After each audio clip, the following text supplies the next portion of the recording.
welcome to my YouTube channel and the first ever video on my channel. Feels weird because I never actually thought I would start one because I'd always done TikTok and Instagram. Most of you have probably found me through those platforms, but if you have no idea who I am, I'm a solicitor degree apprentice and I love to give advice about getting an apprenticeship and of course breaking into the law industry. I managed to do so at 18 years old through an untraditional route en route to actually qualify as a solicitor. So I thought for my first video I would talk about law group assessment centres because I get so many DMs with people asking me how to do well, what they actually are and what to expect. So hopefully this video can help you. For some context, let's just briefly go over what an assessment centre, specifically a group one, is actually looking for you.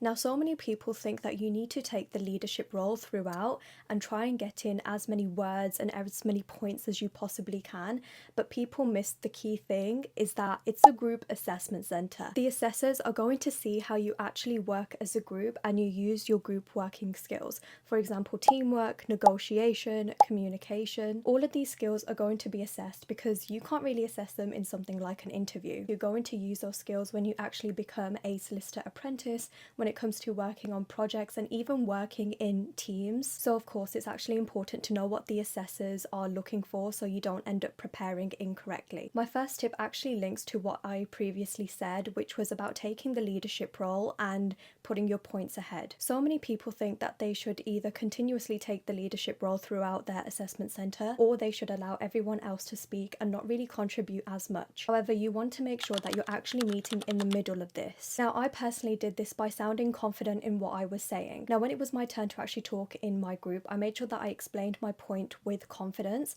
and then I followed up with, does anyone else have anything to say or would you like to contribute? Not only does it show confidence with leadership, but it also shows with engagement when you actually ask people if they have any opinions. My second tip comes from body language. Now, body language is so important. It's literally another form of communication. When you're slouching back in your chair or crossing your arms and just looking around in the room, it doesn't show much engagement with the activity at all. Instead, make sure you are sitting up straight and you're showing arm gestures, you're smiling, and when people are talking, try and keep eye contact and nodding, agreeing with their points where needed. Like I said, it shows engagement and it's another form of communication. Of course, it's going to be a positive. My next tip comes with disagreeing and counterpointing someone else's point.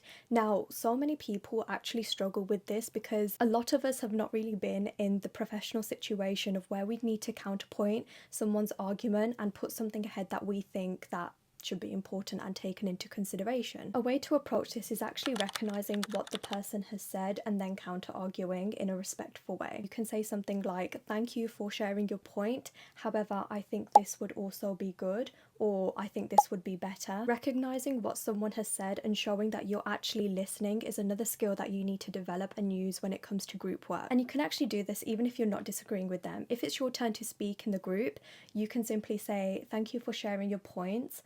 This is what I have to say, or this is what I think of this. It's a very good way to lead a conversation and to actually start speaking yourself. Now, my final tip is how to actually prepare for the task on the day of the assessment centre. Now, unless you've applied for degree apprenticeships yourself, you would know that honestly every single application is completely different. The process is different, the tasks that you do in a group assessment are different. However, if I was approaching it in a neutral manner, I would always look at the task and see if I can split it up into different categories. And these categories can pop up as discussion points. For example, you can have categories such as what will work for the client, time and costs, ethics. Even if it's not the end of your argument, it's honestly such a good place to start and understand the task. And it helped me so much when it came to structuring my argument and actually communicating it correctly. So see if splitting your tasks into categories actually works for you. Those are just a few tips which I have when it comes to group assessment centres, and I hope they help. If you have a group assessment centre coming up soon, then good luck. And if you're looking for even more law tips, then make sure you subscribe for more.